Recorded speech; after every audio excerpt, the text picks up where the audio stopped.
Hey there, thanks for dropping in. I got Sage over here finishing up the last 4 or 5 sandbags with this crushed chip rock. And today we have 50 bags that were sitting out here. You probably saw that in a previous video, but this is just kind of a repeat of the same thing. We got those 50 bags tied off and put in place. I'm sure if you watched the other videos, you saw where on this core shelter, we just stacked a bunch of brick and stuff up along the wall for shielding on the inside of this hill, and it started leaning, and I needed to get this filled back in before everything fell downhill, because we know how gravity is.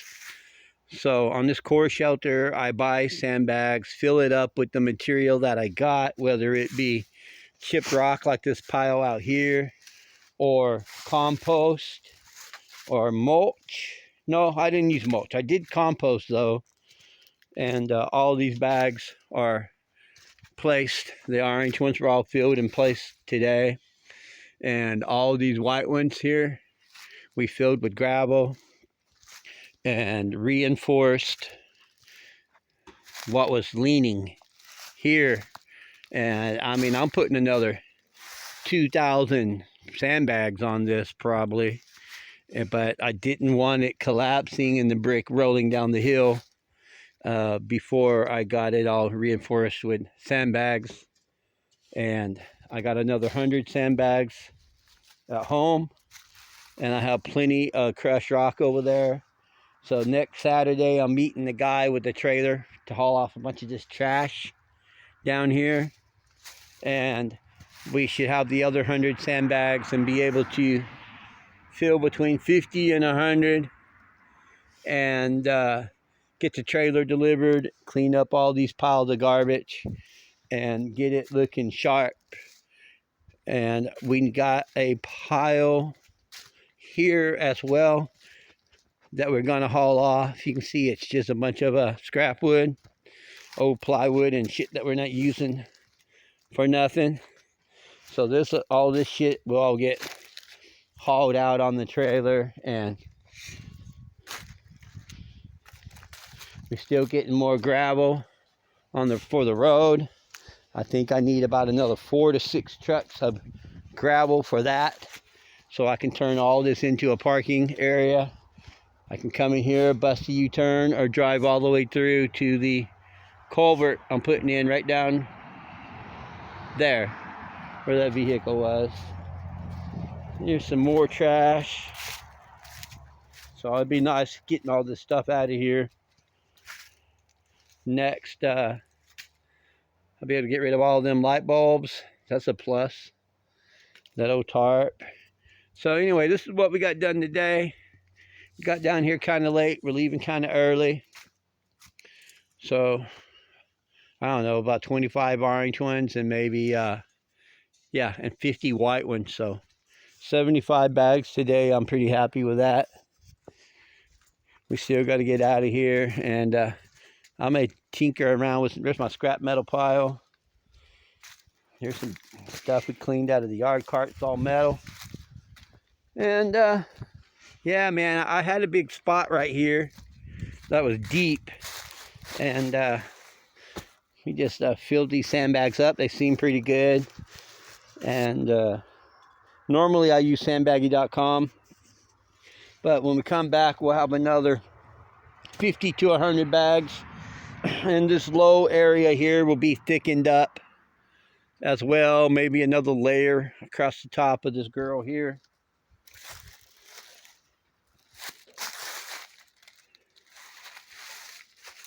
I don't really care for the orange bags, but they come from my local Menards, and I can buy them right in town. If I run out of the ones here from sandbaggy.com, I could always go to my local Menards and grab the orange ones, or I'm limited to what they would have in stock at Menards. I think those sandbags the orange ones were 59 cents a piece, I believe. But you can see how when you try to just stack sandbags in a stack, See how they come out away from the wall? I got some canned goods sliding in back here. So all of this is going to have to be knocked down, restacked, and put back up against the building more at an angle, so it's not pulling away from the wall. Yeah, so all that's got to be restacked. And this whole hill area from down here around, this pile of trash is going Sunday. This is going to be solid sandbags. I mean, I know there's 6 foot of dirt between here and the wall. And the wall's 8 inches of concrete. But I want to be able to make sure that nothing, if the ground shakes, and I don't want anything to just fly down this hill if I'm getting a lot of rain or whatever. So I'm gonna try to do another 2,000 sandbags for you, and put the curb and stack it all in. And then Sage had the idea of putting some chain link fence over it and staking it down. And then, you know what? I just happen to have some old chain link fence I don't care about right over here. So I've been trying to figure out what to do with that. So it's been sitting here ever since I put it here about a year ago. And then I can get this piece of galvanized walkway tin up out of here, which someone cut their damn leg on it. I get this shit up out of here.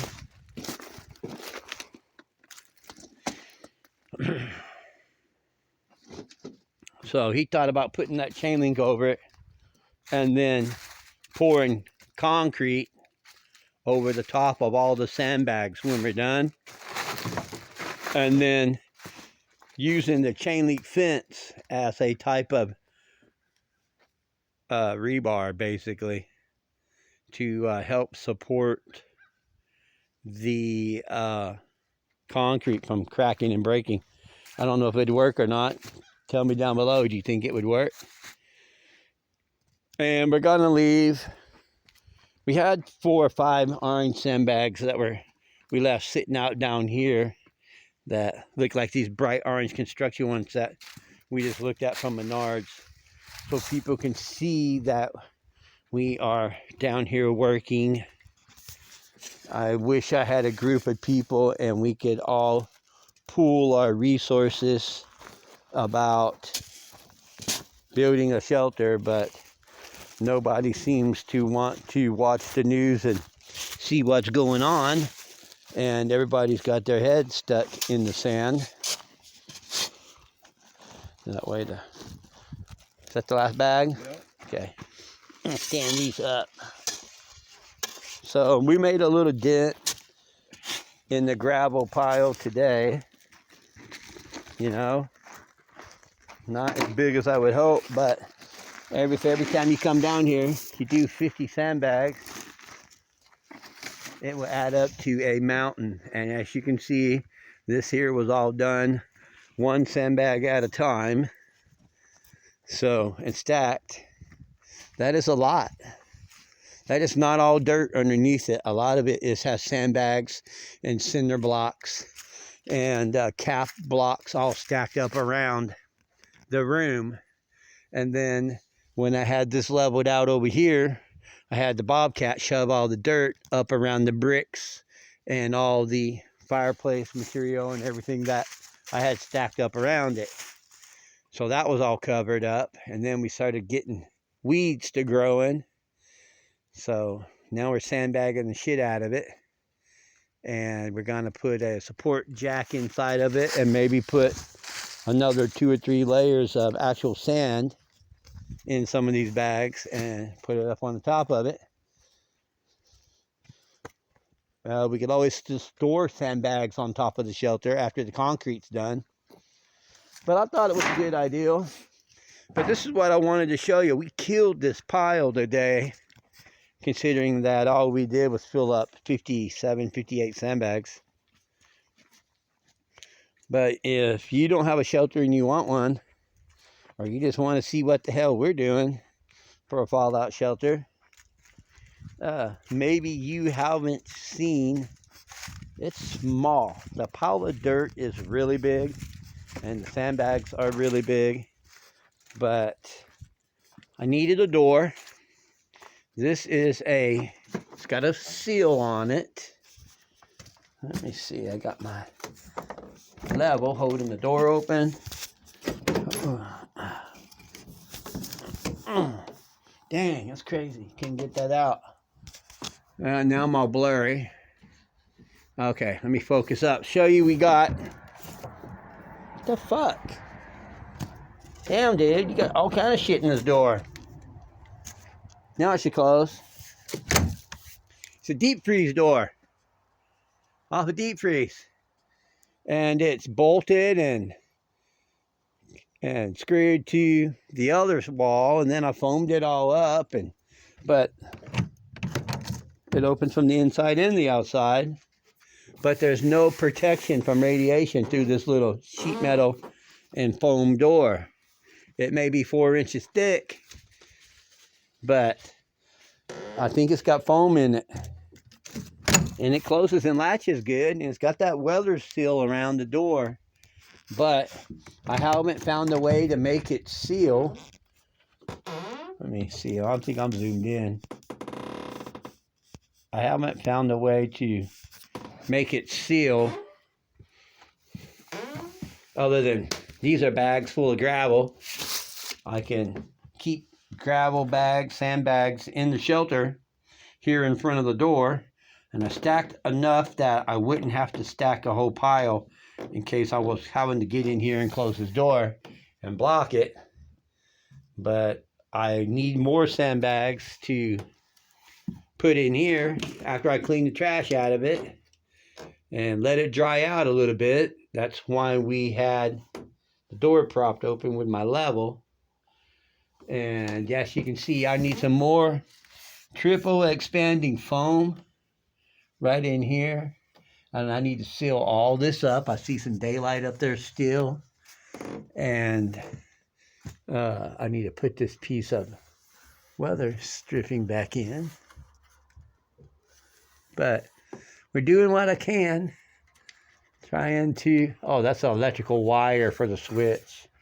Okay, so I'm maybe take that off. It may interrupt with the seal on the door. But that way I could just unstack the sandbags and then stack them here in front of the door. So I could have like at least 2 layers thick of sandbags.